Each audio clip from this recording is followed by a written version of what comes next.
Bonsoir à tous, alors c'est le live d'Imhotep. Ce soir, je vais vous présenter Camille, elle est incroyable, elle a créé un compte qui s'appelle Possible. Et alors du coup, je vais l'ajouter dès maintenant. Hop, c'est parti pour aller chercher Camille et lui proposer de témoigner. Vous allez voir, elle est super sympa. Lui poser toutes les questions que vous voulez. Elle est très ouverte, j'ai hâte de vous la présenter. Alors, normalement, l'invitation a été envoyée. Camille va bientôt apparaître, j'ai vu qu'elle a été connectée. Et donc, vous pouvez la joindre sur le compte Possible, PEAU.2SIBLE. Hop. Donc, l'invitation a été envoyée. J'espère que vous allez bien. On vous a laissé une petite story pour pouvoir participer et puis poser vos questions auprès de Camille.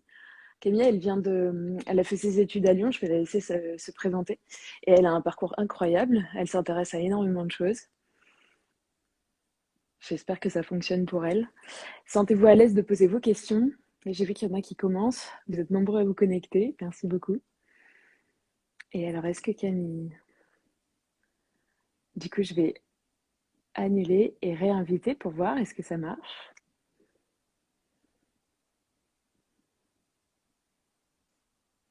C'est gentil, Stan, merci.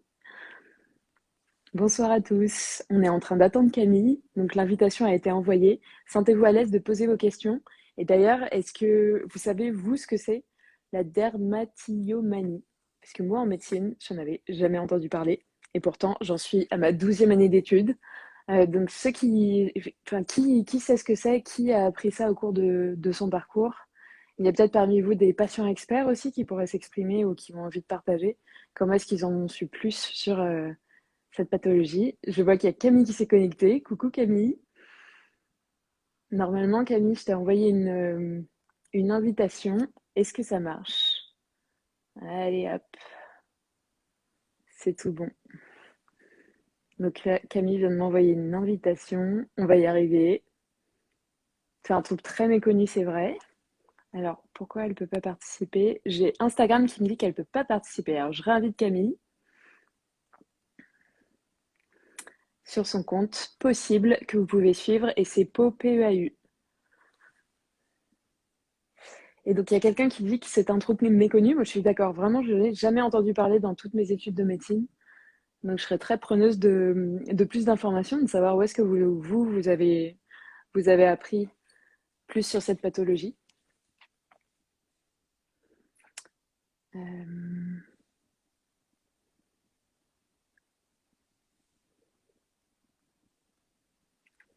Bonjour à tous ceux qui se joignent à nous.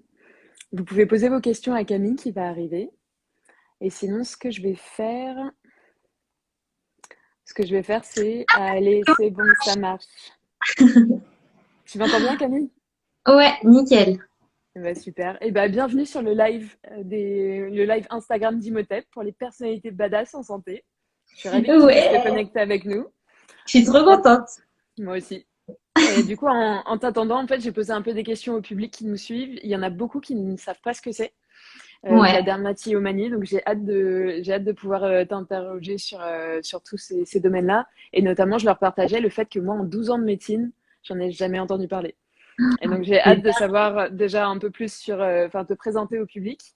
Et Mhm. puis, comme je te l'avais dit, puis du coup, je vais partager l'organisation du live avec tout le monde. Le live va être en 3 parties. Première partie, on va parler de Camille, son parcours, d'où elle vient, qu'est-ce qu'elle fait dans la vie, qu'est-ce qu'elle aime, qu'est-ce qui la caractérise, et tous les projets fantastiques qu'elle a fait. La deuxième partie, ça va être les questions du public. On avait mis en story des questions à poser pour Camille. Tout au long du live, sentez-vous à l'aise de pouvoir continuer à poser vos questions. Moi, je les note et puis ensuite, je les poserai en deuxième partie.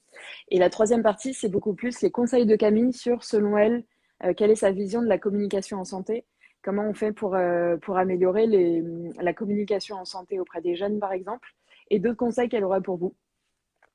Alors, du coup, Oui. Camille, t'es prête? C'est parti. Oui, je suis prête. Première question, où es-tu et comment ça va? Ben, ça va bien. Je suis chez moi, à Orléans. Je suis grenobloise à la base et j'ai vécu à Annecy, à Lyon et à Paris. Et là, ça fait 1 an et quelques que je suis à Orléans parce que j'ai suivi mon copain là-bas et c'est une super ville. Les montagnes te manquent ou pas? Ouais. Ouais, pas Dans mal. 1 an, on a déjà prévu d'aller habiter à Annecy, enfin de retourner là-bas Ouais. d'ici 1 an. Donc oui, c'est clair que on a besoin vraiment, on adore le sport, donc voilà. Est-ce qu'il y a des gens ici qui sont des Rhône-Alpes? Du Rhône-Alpes, on dit? De De la région Rhône-Alpes. Rhône-Alpes? Ouais, Ouais, de Grenoble. ouais, Trop ce bien. serait intéressant de savoir. Et alors, du coup, bah, commence et puis présente-nous. Qu'est-ce qui fait qu'aujourd'hui, tu as autant d'énergie? C'était quoi ton parcours? Comment t'en es arrivé petit à petit à construire une communauté? Et puis, un livre que tu as publié il n'y a pas longtemps, en 2020, en juin 2021, c'est ça? C'est ça. Ouais, il y a quelques mois. Allez, raconte-nous Ben, tout. écoute, j'aurais jamais pensé faire tout ça. Enfin, à la base, j'ai fait un bac classique, j'ai fait une prépa, une école de commerce.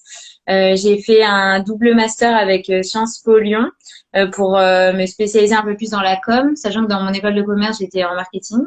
Et après, j'ai travaillé dans une start-up pendant 2 ans dans la communication. Et c'est dans cette start-up que je me suis rendu compte que j'avais des facilités aussi à communiquer et que j'aimais ça et où j'ai appris aussi comment faire et où j'ai découvert aussi la rédaction de contenu, donc d'articles, etc.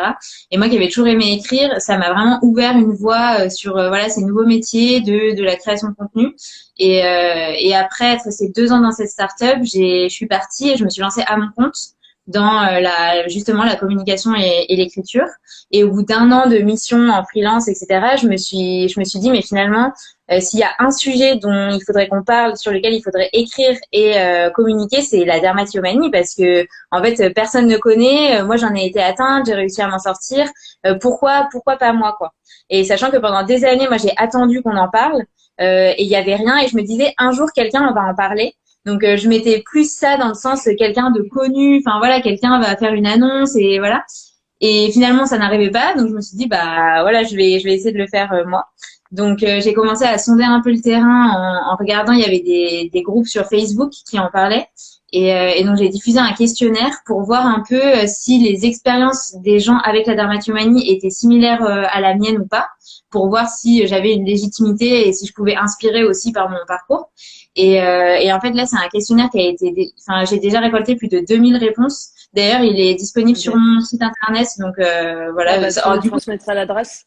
Mm. ouais, ça fait plus de 3 ans du coup que je l'ai lancé, donc finalement au fil des années, les réponses se sont accumulées et donc ça commence à faire des moyennes assez intéressantes et on se rend compte que effectivement il y a quand même vraiment des choses qui reviennent tout le temps. Donc il y a voilà un âge d'apparition de la dermatomanie qui est assez fréquent autour du début de l'adolescence. Il y D'accord. a il y a une personnalité qui est souvent assez anxieuse, assez perfectionniste. C'est un trouble majoritairement féminin, même s'il y a aussi des hommes qui en sont atteints. Et bon, après, il y a des disparités. Enfin, par exemple, moi, j'expliquerai après ce que c'est la dermatomanie, mais moi, ça concernait que mon visage. Il y a des gens, ça Mhm. concerne tout le corps ou que une zone du corps. Bah, Voilà, il y c'était a une des aussi. questions du public, justement. Ouais, Mm. ben il y a vraiment des façons de le vivre différentes, mais c'est vrai qu'on se rend compte qu'il y a vraiment un socle commun et que souvent on vit ces crises de la même manière, on ressent les mêmes pensées, les mêmes émotions. Enfin, il y a vraiment quelque chose de très fort qui nous rassemble tous. Et donc du coup, quand j'ai vu ça dans ces réponses, je me suis dit bon bah allez, je pense que ce que j'ai vécu peut inspirer, donc pourquoi pas créer un truc autour de ça. Donc j'ai lancé le compte Instagram qui a grandi hyper vite. Enfin là, du coup, ça va faire 3 ans. Et en fait, on est plus de 17 000 aujourd'hui, Waouh. sachant que voilà, en quelques mois, on était 500, puis 1000, puis c'est arrivé vraiment vite. Et en fait, tous les jours, même encore aujourd'hui, je reçois des messages de personnes qui me disent, voilà, je viens juste de découvrir que je souffre de ça depuis des années et que je ne savais pas Waouh. que ça existait. Donc L'impact que voilà. tu as sur la vie de tous ces gens, est-ce que c'est ça qui t'a donné envie de transmettre, d'écrire, de créer, d'être dans la Ouais, communication? ben juste, je pense que oui, au fond de moi, j'ai un peu ce truc de sauveuse. Enfin, je trouve mon énergie dans le fait d'aider les autres. C'est vraiment quelque chose qui me nourrit énormément et j'adore ça. J'adore être en interaction et pouvoir apporter. Et par rapport au livre, ben, quand j'étais petite, j'ai toujours adoré écrire et je m'étais toujours dit un jour, voilà, j'aimerais trop écrire un livre. Et c'est vrai que quand j'ai lancé ce compte Instagram, je recevais énormément de questions tout le temps en commentaire. Et c'était souvent un peu les mêmes. Et du coup, je redirigeais vers les posts que j'avais déjà écrits où je répondais les mêmes choses. Et je me suis dit que finalement, le livre, c'était le meilleur support pour apporter de l'aide parce Mm. que tout est calibré dans un même objet. Voilà, on peut l'avoir avec soi, on peut y revenir, on peut lire que quelques parties et pas d'autres, on peut le prêter. Enfin, je trouvais que il se prêtait bien aussi à un déroulé chronologique de ce que j'avais vécu, etc. Donc voilà, c'était en toile de fond depuis le début de ce projet de me dire j'écrirai un livre. Et voilà, ça a mis beaucoup de temps. Et finalement, bah, il est sorti et je suis contente. Tu peux nous donner le nom? On te le Ouais, redemandera à la fin. bah attends, je l'ai là. Hop.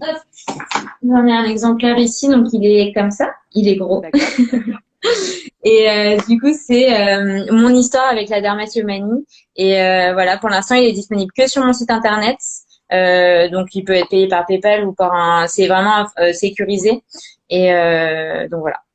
D'accord. Bah, super. Et Et là, alors, ouais, j'ai et vendu plus de 1700 exemplaires en quelques mois. déjà, Donc, bah, ouais, félicitations. Dis vraiment donc. contente. Bravo. Incroyable. Et il y a des commentaires qui disent un livre brillant. Donc, je pense qu'il y a des gens qui le Ah, recommandent, du c'est coup. vraiment plaisir. Et comment est-ce que les gens ont fait pour rejoindre ta communauté et la faire grandir aussi vite? C'était quoi? Ils te trouvaient par mots-clés ou est-ce que tu as communiqué sur des canaux que tu t'avais identifiés comme étant ceux qu'ils Ouais. utilisaient ou... Ben, il y avait donc quelques groupes Facebook qui sont axés sur la dermatillomanie, qui existent toujours d'ailleurs. Donc, j'ai pu un peu communiquer par ce biais-là, mais il y avait, voilà, une centaine, enfin, il y avait peut-être, ouais, 500 personnes, je pense, dessus. D'accord. Et en fait, après, j'ai eu quelques articles presse, donc ça a aidé. Je me rappelle que il y avait eu un article de LCI, donc il y a quand même une audience assez importante, donc bon, voilà, ça m'avait aidé. Et en fait, après, les gens sont vraiment arrivés par les mots-clés, surtout sur Instagram via les hashtags. Donc en fait, ils arrivaient à trouver le nom du trouble par un article ou par bah comme ça, ou via dans les pays anglo-saxons, c'est un peu plus connu avec le terme skin picking, donc ils y arrivaient aussi comme ça. Et souvent, c'était ça, ou par une D'accord. recommandation, ou par un post sur Insta qui avait été suggéré. Et en fait, après, au fil du temps, j'ai eu de plus en plus de publications dans d'autres médias ou même sur Instagram. Et ça, c'est vrai que ça a énormément aidé. J'ai eu aussi un reportage dans le JT d'M6, un week-end. Ouais. Donc, c'était l'année dernière. Et ça m'avait apporté, je crois, 3000 personnes en Ah quelques ouais. jours. Des personnes qui étaient atteintes, en fait. C'est même pas juste de la pub comme ça. C'est vraiment des gens qui découvrent, qui souffrent de ça et D'accord. qui du coup s'abonnent. Parce que parmi mes abonnés, j'ai des personnes qui en souffrent, mais il y a aussi des proches de personnes atteintes, où il y a des personnes qui souffrent d'autres troubles addictifs qui sont un peu pareils, enfin qui fonctionnent un peu pareil. Comme par exemple les troubles alimentaires, c'est un trouble de l'apparence, c'est un trouble de l'hypercontrôle. Il y a vraiment beaucoup de choses qui sont communes avec la derma. Similaire. Mm, mm. Euh, donc ils trouvent en fait du réconfort aussi sur ma page pour leurs propres problèmes, quoi. Il y a une des, je sais pas si on dit des auditrices, dit, je cherchais des mots-clés, ils m'ont amené à un article qui parlait de possible et me voilà. Ah, trop bien. Oui. Et donc ta communauté, ton livre, tu l'as écrit en combien de temps? Alors j'ai posé le tout premier mot au début du premier confinement. D'accord. Donc du coup, là, ça m'a pris un peu plus d'un an, mais sachant que pendant un an avant, j'avais cette idée en tête et en fait, j'avais une note dans mon téléphone, livre dermatillomanie, et dès que je pensais à quelque chose, je le mettais sur cette note.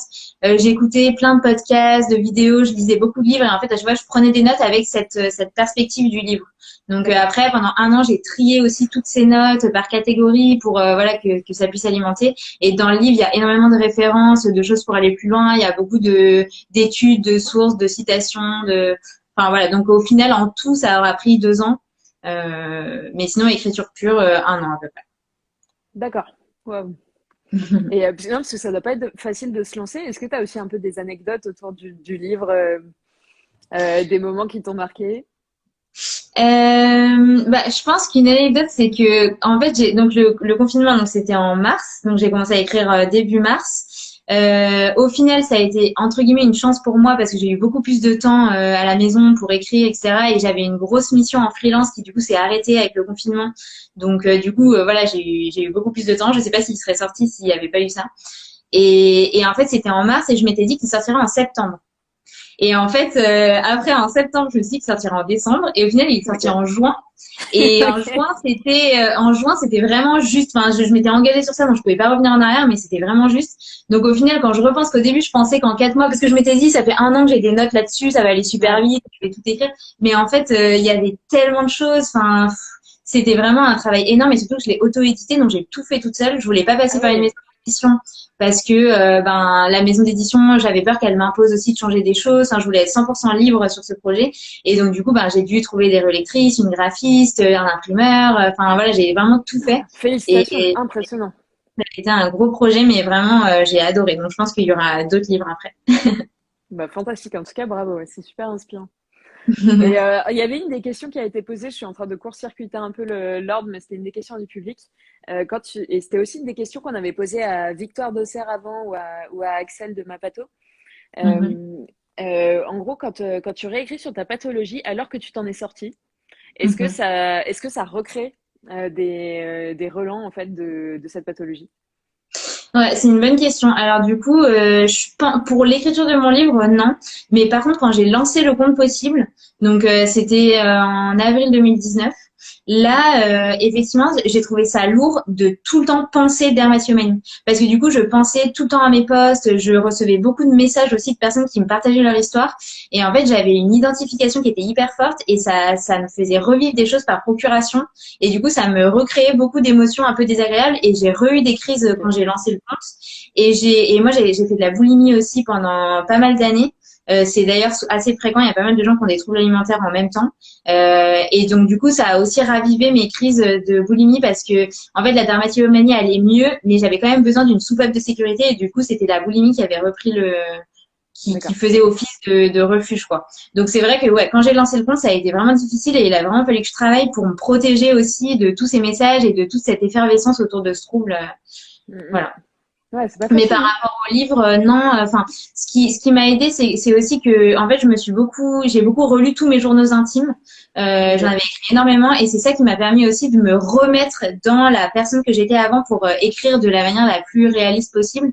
Et Ok. vu que je reçois Super beaucoup de intéressant. messages, c'est aussi ça les messages des gens m'ont permis de penser à des trucs que j'avais potentiellement oubliés avec les années, en me disant ah oui, il faut absolument que je parle de ça, enfin je sais pas, des relations amoureuses, de la première fois que je l'ai dit, enfin tout ça. Dès que quelqu'un m'en parlait, je notais et voilà, avec toujours en toile de fond ce projet de livre. Incroyable. Ok.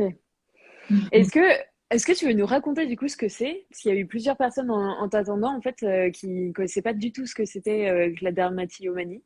Il y a aussi plusieurs soignants, je pense, qui vont nous rejoindre parce qu'il y a aussi toute la communauté, la communauté du coup d'Imhotep, qui sont beaucoup plus des soignants qui ont envie de communiquer de manière positive et encourageante en santé, et du coup qui Ouais, sont parmi nous, et puis il y en a plein qui me disaient qu'ils savaient pas ce que c'était.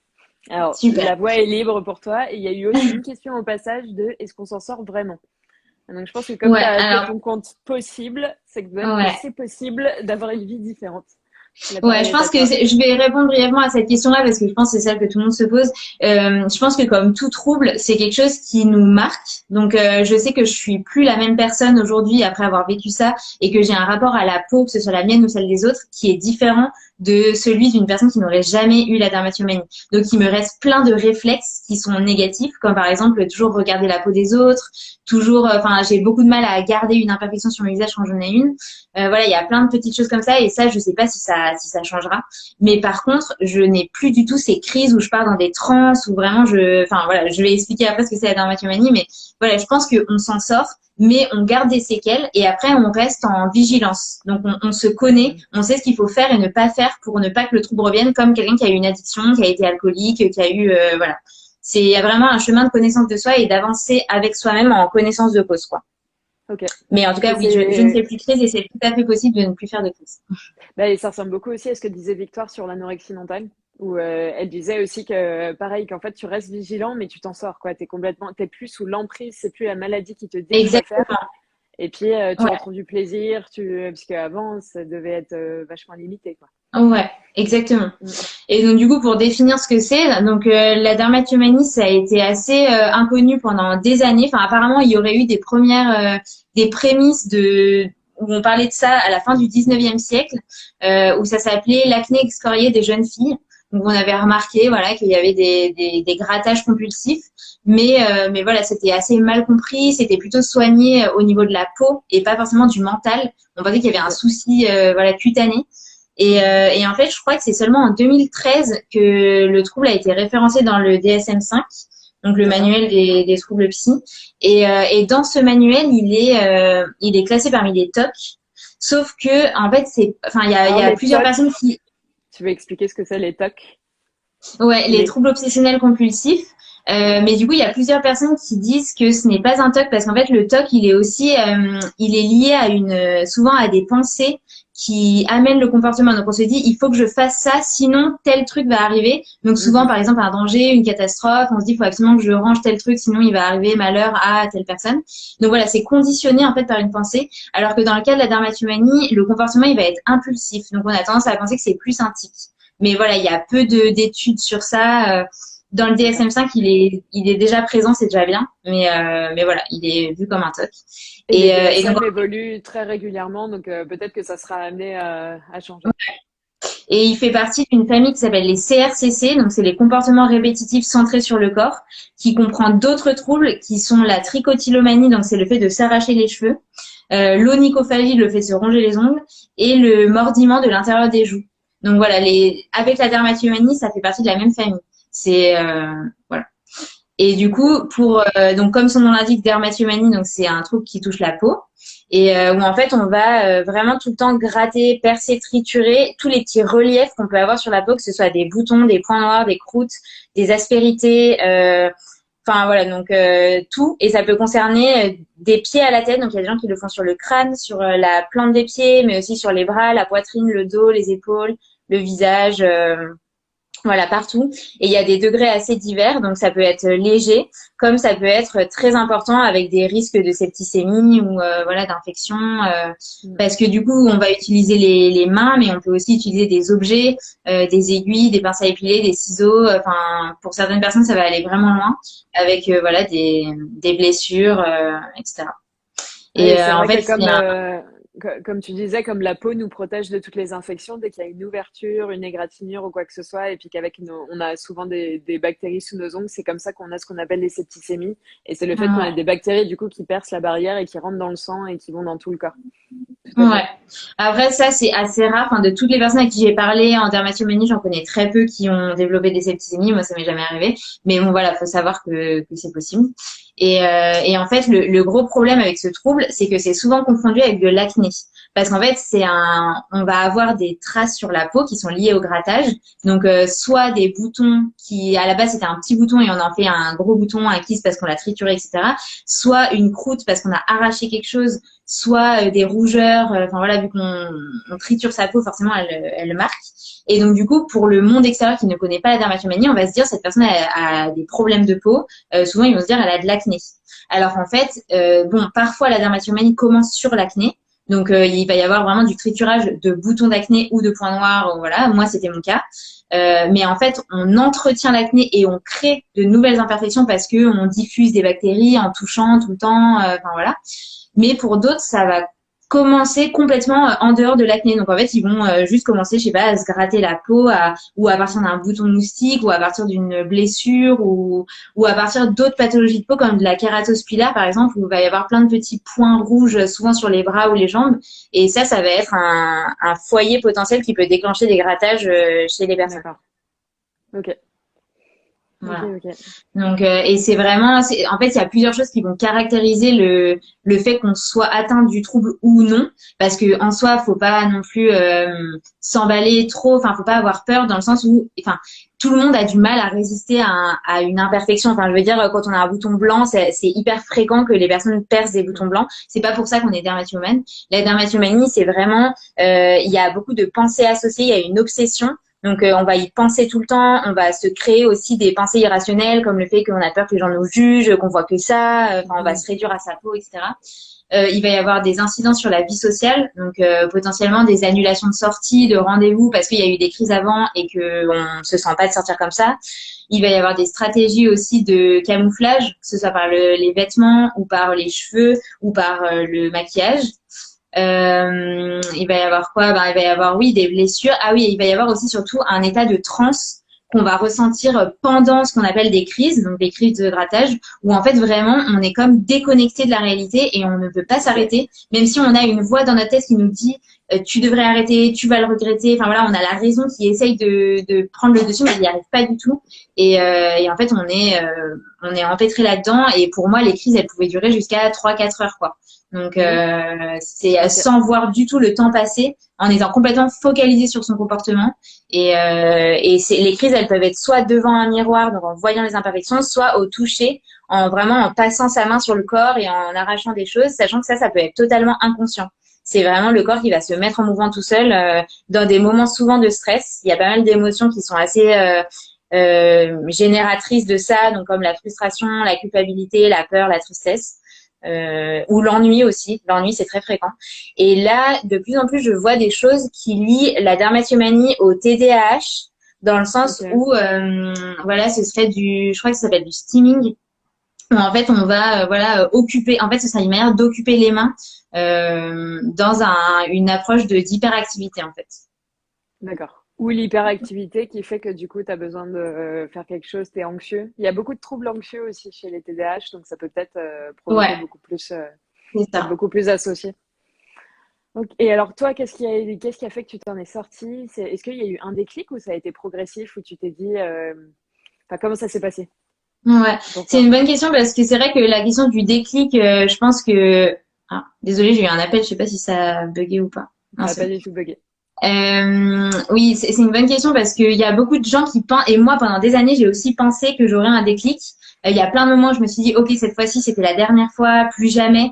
Ça je pense que c'est assez fréquent dans tous les troubles psy. Voilà, Mm. quand on souffre beaucoup on se dit allez c'est bon. Sauf qu'en fait au fil des années j'ai compris que l'envie et la volonté elles n'étaient pas impliquées dans ces troubles-là. Parce que forcément j'avais envie d'aller mieux, forcément j'avais envie de protéger ma peau, mais je n'y arrivais pas parce que Ok. j'étais, comme tu disais tout à l'heure, sous l'emprise de quelque chose qui me dominait et qui n'était pas du tout lié à ma raison, en fait. C'était beaucoup plus fort que ça et en fait, c'était pas de l'envie, c'était un besoin. Donc, j'avais besoin de faire ce comportement, j'avais besoin d'assouvir cette envie qui montait et je pouvais rien faire contre. Donc, déjà, comprendre ça, ça a été un énorme, moi, ça m'a fait beaucoup de bien parce que je me suis rendu compte que c'était pas de ma faute. Déjà, si je continue à faire Mm. ça, c'était pas un manque de volonté, c'était pas un manque de motivation. C'était que j'étais atteinte de quelque chose. Donc voilà, déjà ça, c'est important de se le redire. C'est pas parce que vous y arrivez pas, que vous refaites des crises que vous êtes nul ou quoi. Enfin, c'est voilà, faut accepter aussi le fait qu'on soit malade entre guillemets, même si c'est un mot qui peut faire peur. Ça reste vrai. Et donc déjà j'ai compris ça. Et après, ce qui m'a le plus aidé, c'est en fait de travailler, d'essayer de comprendre ce trouble, d'essayer de comprendre Ok. pourquoi il était arrivé et comment il se manifestait et dans quelle situation. Donc vraiment, ce que je dis toujours, c'est vraiment essayer de dresser le portrait robot de ce trouble. Quels sont les moments où je fais des crises, à quelle fréquence, quelles pensées il y a eu avant, pendant, après. Parce De que bien quand te on est dans... connaître, quoi. Super Ouais, bien comprendre le cadre qui fait que ça te pousse c'est à... ça. Parce que du coup, ça nous permet vraiment d'avoir une base pour travailler à changer ces comportements-là. Donc, se dire, est-ce qu'il y a certaines habitudes qu'on met en place au Mhm. quotidien qui, en fait, nourrissent ce trouble et qu'on pourrait transformer, enfin, remplacer par d'autres? Est-ce qu'il y a certaines pensées qui sont toujours annonciatrices de crise? Donc, moi, c'était mon cas. Par exemple, je me disais toujours, ah, je vais juste vérifier ce truc-là dans le miroir, dans la salle de bain. Et en fait, c'est cette phrase-là, mais elle déclenchait toujours des crises. Ce n'était jamais juste une vérification. C'était vraiment juste un passage vers le comportement, quoi. Donc voilà, il y a D'accord. vraiment des choses à identifier comme ça. Et, euh, et je trouve qu'après, enfin, en fait, bon, souvent, si on est une personnalité anxieuse ou perfectionniste, on se met beaucoup de pression. Il y a certaines émotions qu'on n'arrive pas à gérer, et il y a souvent besoin d'un accompagnement, que ce soit en psy ou en sophro ou n'importe quel thérapeute, pour vraiment arriver à être mieux avec soi-même. Quel que soit le problème qu'on a, il peut être différent selon toutes les personnes, mais arriver à voilà accepter ces émotions-là, ne pas se fuir dans un comportement, arriver à prendre du temps pour soi, arriver à se détendre efficacement, arrêter de culpabiliser, de prendre du temps pour soi. Tout ça, c'est des trucs hyper importants qui peuvent être bateaux. On peut se dire non mais c'est bon, ça sert à rien. Moi ça va, je suis Mhm. active, je fais plein de trucs. Mais en fait, parfois, c'est vraiment des passages obligés, quoi. Et alors, toi, tu l'as fait de ce que tu me disais, donc tu as pris soin de toutes tes émotions, de te faire beaucoup plus de bien, de prendre du recul avec tout l'aspect thérapeutique. Et aussi, tu as repensé ton mode de vie. Tu me disais que tu t'es beaucoup plus intéressé à ta nutrition, à ton Ouais, sommeil, à ce que nous, dans Imhotep, on appelle les NAPSO. C'est les quatre piliers, donc nutrition, activité physique, sommeil et optimisme, C'est pour nous les 4 piliers pour profiter de la vie à fond. Parfait. Et alors, tes napsos, tu les intègres comment dans ta vie de tous les jours? Est-ce que tu as des conseils à nous donner? Ouais, ben c'est vers l'âge, donc j'ai 31 ans et c'est vers mes 25 ans que j'ai découvert un peu tout ça, que j'ai surtout découvert qu'il pouvait y avoir un lien entre vraiment notre santé physique et notre santé mentale, alors qu'avant je l'avais jamais vraiment identifié, enfin même entre ce que je mangeais et mon état émotionnel, je pensais pas qu'il pouvait y avoir un lien et il y en a beaucoup qui ne le pensent pas d'ailleurs, mais ça c'est hyper important de le comprendre et de se rendre compte que quand on met un truc dans sa bouche, ça tombe pas juste dans un trou noir et après il se passe plus rien quoi, qu'en fait ça il y a une cascade de réactions qui se fait et qui impacte aussi notre cerveau. Donc là, j'ai pas mal modifié mon hygiène de vie, même si je mangeais assez sainement. Mais voilà, essayer de réduire tout ce qui est sucre, produits transformés, intégrer beaucoup plus de légumes, de crudités, Mhm. des bons gras, manger équilibré, apporter plein de super aliments aussi. Et ça, j'ai vraiment vu déjà un mieux au niveau de mon état émotionnel et de ma peau. Ok. Parce que malgré tout, même si se sortir de la dermatomanie, c'est pas soigner sa peau, ça, je pense que c'est important de le dire parce qu'il y en a beaucoup qui disent, oui, bah, moi, je vais prendre Roaccutane et quand j'aurai plus aucun problème de peau, j'aurai plus de dermatomanie. Mais ça, c'est dangereux comme mécanisme parce que souvent, s'il y a un problème qui est sous-jacent, en fait, on va chercher un autre refuge. Donc, on risque Mhm. soit de développer un autre trouble. Donc, par exemple, moi, j'avais la boulimie, soit de développer une autre addiction ou voilà. Donc bon, et c'est important de comprendre qu'il faut vraiment soigner son mental avant tout, mais soigner sa peau, c'est sûr que ça va aider, surtout si le déclencheur c'est l'acné. Donc moi j'avais vraiment eu une aide avec ça. J'avais aussi pas mal revu toute ma routine de soins de peau, comment prendre, voilà, quels produits utiliser. Et c'est vrai que le sommeil, c'est pareil, c'est quelque chose qui est hyper fort au regard de la derma parce qu'en fait, les crises, souvent, elles se font le soir ou D'accord. alors le matin tôt ou alors pendant la nuit. Et du coup, il y a souvent une grosse dette de sommeil qui est associée. Parce que voilà, moi, je pouvais aller me dire, bon, bah, je vais me laver les dents, je vais me coucher vers 23 heures. Au final, je restais dans la salle de bain jusqu'à 2, 3 heures du mat, alors que le lendemain, j'avais un stage, un travail ou quoi que ce soit. Donc en fait, le lendemain, on est hyper mal parce que du coup, on a fait une crise, déjà on se sent pas bien et en plus on n'a pas dormi. En fait, ça a fait un vrai cercle vicieux quoi. Ouais. Et ça, pareil, le sommeil, c'est quelque chose qui est hyper important à prendre en compte et essayer de le soigner au mieux, d'avoir des horaires réguliers, de dormir suffisamment. Moi, j'ai vraiment fait des tests pour voir de combien d'heures de sommeil j'avais besoin. Donc j'ai vraiment pendant Alors, du plusieurs coup, ça semaines donne quoi?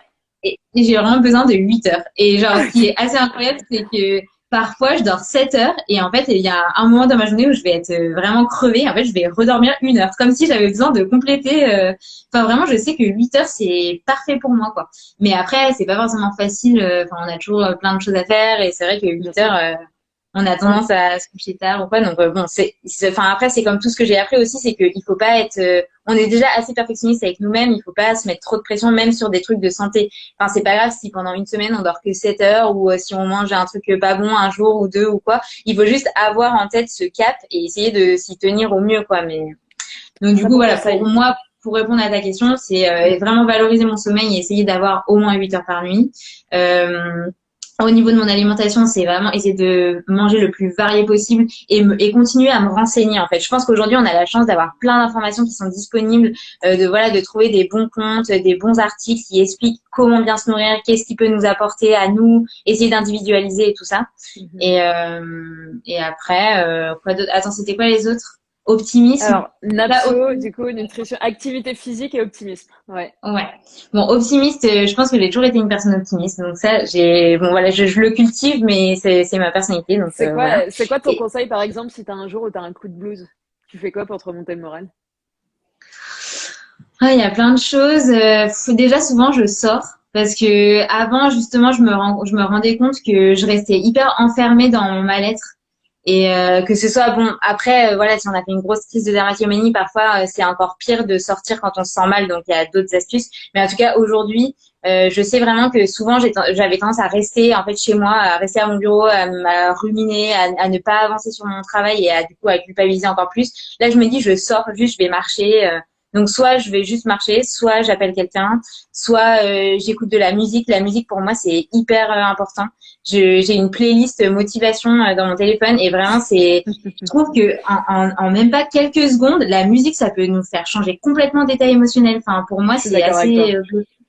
Mm. donc du coup voilà musique et puis après oui donc pour répondre à l'autre point activité physique je fais aussi beaucoup de sport et ça c'est vrai D'accord. que ça m'aide à chaque fois ça me fait trop du bien Et surtout que justement, pendant longtemps, j'ai fait du sport, je pense, pour les mauvaises raisons. Donc pour Ok. la musculature, le poids, enfin voilà, vu qu'en plus j'avais des troubles alimentaires. Et en fait, je me rendais compte que ce sport-là, il m'apportait pas de bien-être. Parce qu'en fait, il y avait de la pression derrière, il y avait des objectifs. Enfin, même après une séance, j'étais pas forcément bien. J'essayais de me persuader que j'étais bien, mais en fait, je l'étais pas vraiment. Et alors que là, cette année, j'ai repris de la gymnastique aux agrès, comme j'ai fait pendant des années quand j'étais adolescente.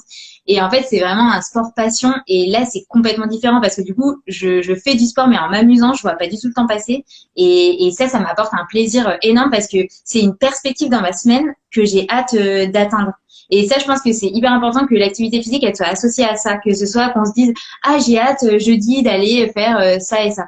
Alors si c'est juste aller faire un cours à la salle de sport et qu'en fait ça nous saoule et qu'on le fait juste pour voilà parce qu'on nous a dit que c'était bien, bah ça, enfin en tout cas pour moi ça m'apportait beaucoup de bien-être quoi. Je te rejoins entièrement. C'est très très riche. Je vois qu'on arrive presque à la fin, mais du coup, dis-nous avant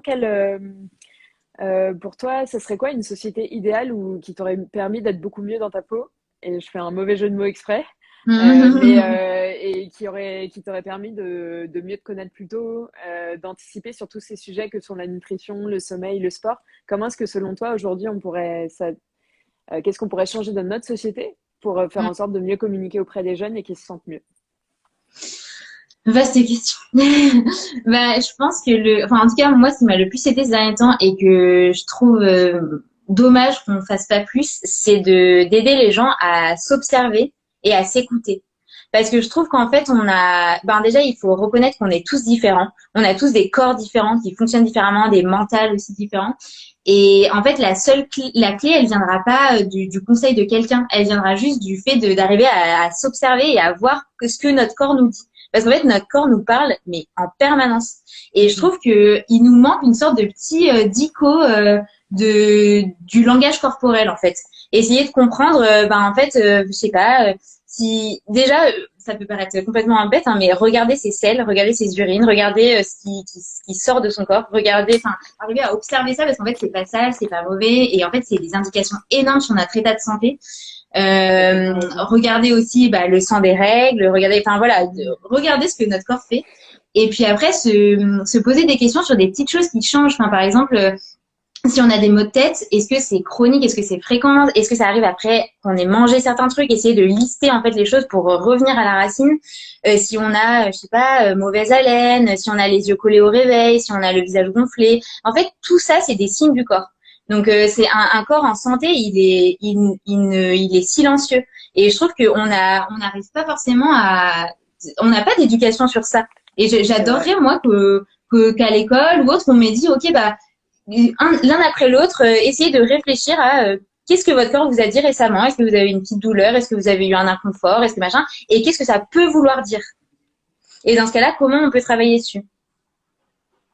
Oui, je te Ah, j'ai rejoins l'impression que totalement. ça a bugué. Ah, tu m'entends? Ouais, j'ai l'impression il y a juste un petit décalage. Dis-moi, est-ce que tu es toujours là avec nous? Ouais, moi je t'entends très bien. Super, moi c'était juste un petit bug. Et puis bah alors du coup, avant de conclure, la suite c'est quoi pour toi, Camille? Continuer à diffuser le livre, faire en sorte que aussi d'autres personnes connaissent la dermatillomanie, mettre des mots sur leurs mots MAUX.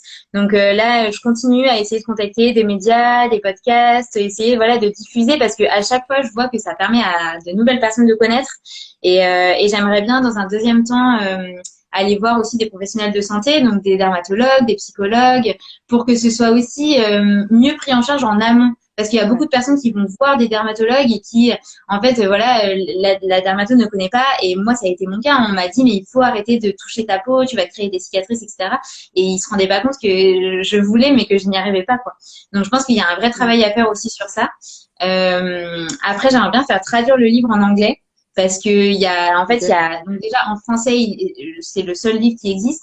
Et en anglais, il y a quelques livres, mais c'est pas vraiment le même angle, c'est pas le même témoignage. Donc, je me dis que ça pourrait être intéressant et que ça pourrait parler à beaucoup plus de personnes.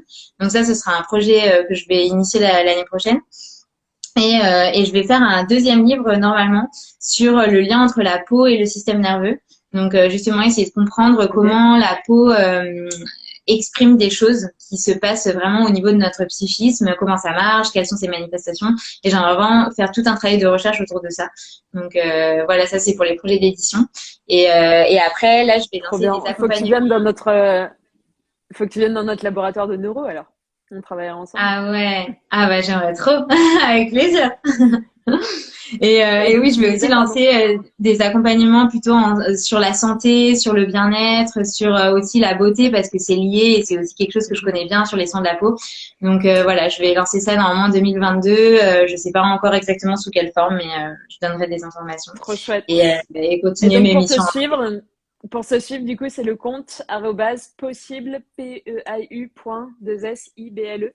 Ouais, c'est ça. Et du coup, j'imagine que tu nous livreras toutes ces infos en temps voulu sur ton compte. Donc, inscrivez-vous bien sur Oui. son compte. Suivez bien les Ouais. nouvelles.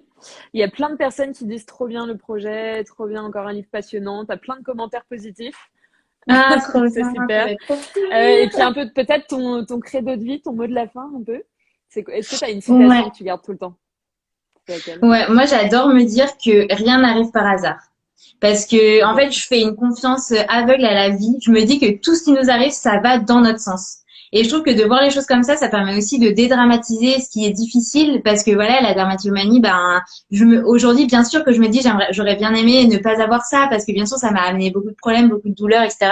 Mais finalement, je sais qu'elle est arrivée pour une raison et elle m'a apporté plein de choses. Et c'est comme ça dans tout dans la vie. En fait, je me dis que vraiment, on a tous une bonne étoile et tout ce qui nous arrive, c'est pour nous servir. C'est pour nous permettre d'apprendre des choses, d'évoluer, de comprendre, de changer de direction parfois. Voilà. Trop chouette. Bah, qu'est-ce que c'est inspirant. Merci énormément, Camille. Moi, j'étais ravie de t'interviewer aujourd'hui. Merci d'avoir fait partie des personnalités badass de notre Bah, live Emotype. Et puis, avec plaisir pour peut-être faire des posts sur la peau, sur la nutrition ou une abso si tu as envie de te joindre à nous sur certains posts. Ça sera avec avec grand plaisir. plaisir qu'on t'accueillera dans nos équipes. Eh bien, Oui, très bonne soirée, Camille. Et puis, très très bonne bonne soirée à soirée. tous. À Ouais, à bientôt. bientôt. Au Merci revoir. encore. Bonne soirée. Au revoir à tous et merci pour votre Au revoir. participation.